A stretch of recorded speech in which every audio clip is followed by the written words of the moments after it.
جبکہ دوسری دونوں بچیاں خاموش ہیں اور جب روتی ہیں تو ان کی آواز بھی بلند ہے۔ سلطان کو شک ہو گیا تھا کہ اس بچی میں کوئی بیماری ہے، اس لیے انہوں نے سپاہی سے کہا تھا کہ ان دونوں صحیح سلامت بچیوں کو یہی چھوڑ دیتے ہیں اور ان کی جاسوسی کرتے ہیں کہ وہ ان دونوں کو لے کر کہاں جاتے ہیں، جبکہ یہ بچی بیمار ہے، اس لیے اس کو لے کر ہمیں فوراً چاہیے حکیم کے پاس جا کر اس کا علاج کروانا۔ وہ بچی مسلسل روتی رہی تھی اور سوتی رہی تھی۔ یہ کسی صحت مند بچے کی علامت نہیں تھی۔ سلطان معلوم کرنا چاہتے تھے کہ اس بچے میں ایسا کیا عیب تھا کہ وہ شخص اس کو بیچنے پر مجبور تھا، اور دوسری دو بچیاں کن کاموں کے لیے اس گھر میں آئی تھی۔ یہ ایک معمہ تھا جو ابھی حل نہیں ہو سکا تھا، لیکن سلطان کو یقین تھا کہ کل جب ان کے سپاہی اور وہ ان دونوں اشخاص کا پیچھا کریں گے تو انہیں اچھی طرح معلوم ہو جائے گا کہ وہ یہ ننھی اور نومولود بچیاں کہاں سے لاتے ہیں اور کس جگہ استعمال کرتے ہیں۔ سلطان نے فوراً سے اس روتی ہوئی بچی کو اٹھایا تھا، اپنے سینے سے لگایا تھا، اس کا ماتھا چوما تھا اور پھر گھوڑے پر بیٹھ چکے تھے، اور سپاہی کو حکم دیا تھا کہ وہ جتنا زیادہ گھوڑے کو دوڑا سکتا ہے اتنا زیادہ دوڑا دے تاکہ محل پہنچ کر جلد از جلد اس بچی کا علاج کیا جا سکے۔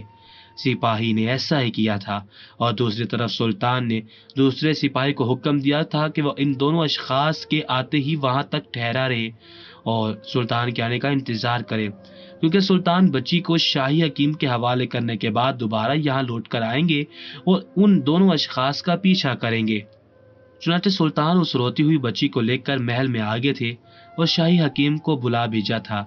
شاہ حکیم نے جیسے ہی بچی کا معائنہ کیا تھا تو اس پر لپٹا کپڑا ہٹانے کا حکم دیا تھا، اور جیسے ہی اس کی نظر اس بچی کے جسم پر پڑی تھی تب انہیں اندازہ ہو گیا تھا کہ اس بچی کے دل میں کوئی مسئلہ ہے، کیونکہ اس کا پورا جسم نیلا ہو رہا تھا اور اس سے سانس لینے میں دشواری ہو رہی تھی۔ اسی وجہ سے وہ بہت زیادہ کم آواز میں رو رہی تھی اور اس کی آواز نکل نہیں رہی تھی۔ شاہی حکیم نے اسے دوا دی تھی تو وہ سکون سے سو گئی تھی، لیکن جب انہوں نے اس کا مکمل معائنہ کیا تھا اور جب اس کے دل کی دھڑکن دیکھنے کے بعد شاہی حکیم کو اندازہ ہو گیا تھا کہ اس بچی کے دل میں سوراخ ہے، اسی وجہ سے یہ بہت زیادہ تکلیف میں ہے اور اسی وجہ سے وہ شخص اسے بیچنا چاہتا ہے کہ وہ اس کے کسی کام کی نہیں ہے۔ اس بچی کی عمر بہت زیادہ کم ہے، کیونکہ دل میں سوراخ ہونے کی وجہ سے اسے سانس لینے میں دشواری آ رہی ہے اور یہ سانس کبھی بھی اکھڑ سکتی ہے۔ شاہی حکیم کی بات سنتے ہی سلطان کی آنکھوں میں آنسو آ گئے تھے، لیکن انہوں نے ضبط سے کام لیا تھا اور شاہی حکیم سے کہا تھا کہ وہ اس بچی کا علاج جاری رکھیں، اور اس کے بعد وہ دوبارہ سپاہی کے ہمراہ اس جگہ پہنچ گئے تھے۔ وہاں پہنچے انہیں معلوم ہوا تھا کہ وہ دونوں شخص ابھی لوٹے نہیں ہیں، ابھی وہ آپس میں یہی باتیں کر رہے تھے کہ آہٹ محسوس ہوئی تھی۔ تو سلطان اپنے دونوں سپاہیوں کے ہمراہ چھپ گئے تھے اور انہوں نے لوگوں کو تیزی سے آتے اور ان دونوں نومولود بچیوں کو اٹھاتے ہوئے دوبارہ جاتے ہوئے دیکھا تھا۔ ان کے خیال میں تھا کہ تیسری بچی بھی وہیں پر موجود ہے، لیکن سپاہی نے وہاں چارپائی پر 3-4 کپڑوں کو اس طرح باندھ کر رکھا تھا کہ ایسا محسوس ہو رہا تھا کہ وہ ننھی بچی وہیں موجود ہے، اس لیے انہیں شک نہیں گزرا تھا۔ جیسے ہی وہ جانے کے لیے مڑے تھے، سلطان اپنے دونوں سپاہیوں کے ساتھ ان کے پیچھے گئے تھے، یہاں تک کہ وہ بہت بڑے میدان میں آگے تھے، اور یہ میدان سلطنت سے کافی دور ایک بستی میں واقع تھا جہاں پہلے سے ایک گروہ موجود تھا۔ وہاں اونٹ تھے اور اونٹوں پر ان نومولود بچوں کو رسی سے باندھا جا رہا تھا۔ سلطان سمجھ گئے تھے کہ یہ کیا ماجرا ہے، اور وہ دونوں اشخاص اونٹ کی ریس میں استعمال ہونے والے نومولود بچوں کا کاروبار کرتے ہیں، کیونکہ اونٹ کی ریس میں استعمال ہونے والے نومولود بچے جب چیخ کر روتے ہیں تو اونٹ اور زیادہ ڈر کر بھاگتا ہے، اور یہاں تک کہ اپنے ساتھ دوسرے موجود اونٹوں پر لدے نومولود بچوں کی آواز کی وجہ سے بھی وہ آپس میں بہت زیادہ گھبرا جاتے ہیں اور پہلے سے زیادہ دوڑنے لگتے ہیں، اور یوں جس کا اونٹ سب سے زیادہ دوڑتا ہے وہ جیت جاتا ہے۔ لیکن یہ ایک انتہائی غیر قانونی عمل تھا اور یہ پہلے عربوں میں اس کا رواج قائم تھا، لیکن سلطان کی سلطنت میں ایسا کوئی کھیل قائم نہیں تھا، اور یہ کھیل نہیں تھا بلکہ نومولود بچوں کی زندگی اور موت کا کھیل تھا، جس میں اکثر نومولود بچے اونٹ کے ایک دوسرے سے گھبرا کر بھاگنے کی وجہ سے اور ٹکرانے کی وجہ سے گر کر ان کے پیروں تلے آ جاتے تھے اور ہمیشہ ہمیشہ کے لیے زندگی کی بازی ہار جاتے تھے۔ وہ دونوں افراد نہ صرف اس ریس کا حصہ تھے بلکہ وہ اس ریس کے لیے نومولود بچیاں پہنچانے کا کام بھی کرتے تھے۔ انہوں نے سلطان کے غیظ و غضب کو آواز دے ڈالی تھی اور سلطان ہرگز یہ ظلم اپنی سلطنت میں نہیں ہونے دے سکتے تھے۔ چنانچہ انہوں نے اسی وقت سپاہیوں کو حکم دیا تھا کہ ان دونوں افراد کو گرفتار کریں اور تمام بچیوں کو بازیاب کروا دیا جائے۔ وہ دونوں افراد محل لائے گئے تھے اور ان سے پوچھ گچھ کی گئی تھی، اور تحقیقات کے دوران معلوم ہوا تھا کہ وہ لوگ بچے اغوا کرنے کے بعد ان کا کاروبار کرتے تھے اور زیادہ تر انہیں بچے دائیاں بھی پہنچا دیا کرتی تھی۔ یعنی سلطان نے ان دو افرادوں کو پکڑ کر ایک پوری مافیا کو پکڑا تھا جس کے پیچھے یہ گھناؤنا کاروبار چل رہا تھا۔ سلطان کو یقین نہیں ہو رہا تھا کہ انسان اتنا ظالم بھی ہو سکتا ہے کہ وہ اتنے نومولود بچوں کو بھی اپنے مقصد کے لیے استعمال کر سکتا ہے۔ سلطان نے اسے بایک وقت ان دونوں کی گردن اڑا دی تھی اور پوری سلطنت میں جو جو اس مافیا سے منسلک تھا جگہ جگہ چھاپے مار کر ان تمام کی گرفتاریاں کی گئی تھی۔ ان تمام لوگوں کو ایک قطار میں کھڑا کر کے سر تن سے جدا کرنے کی سزا دی تھی۔ یوں یہ مافیا ہمیشہ کے لیے موت کی نیند سو گئی تھی اور اس ریس پر ہمیشہ کے لیے پابندی لگا دی گئی تھی، اور بیچے جانے والے بچوں کو محل میں رکھا گیا تھا اور اعلان کر دیا گیا تھا کہ جن کے بچے اغوا ہو چکے تھے وہ اپنے بچوں کی تلاش کے لیے محل میں تشریف لے آئیں۔ یوں بہت سے بچے اپنے والدین سے مل گئے تھے، لیکن وہ بچی جو دل میں سوراخ ہونے کی وجہ سے اس ریس کا حصہ نہیں بن سکی تھی کہ اس میں نقص تھا، وہ چل بسی تھی، لیکن اس نے اپنی ننھی سی جان کی قربانی دے کر لاکھوں ننھی جانوں کو بچا لیا تھا۔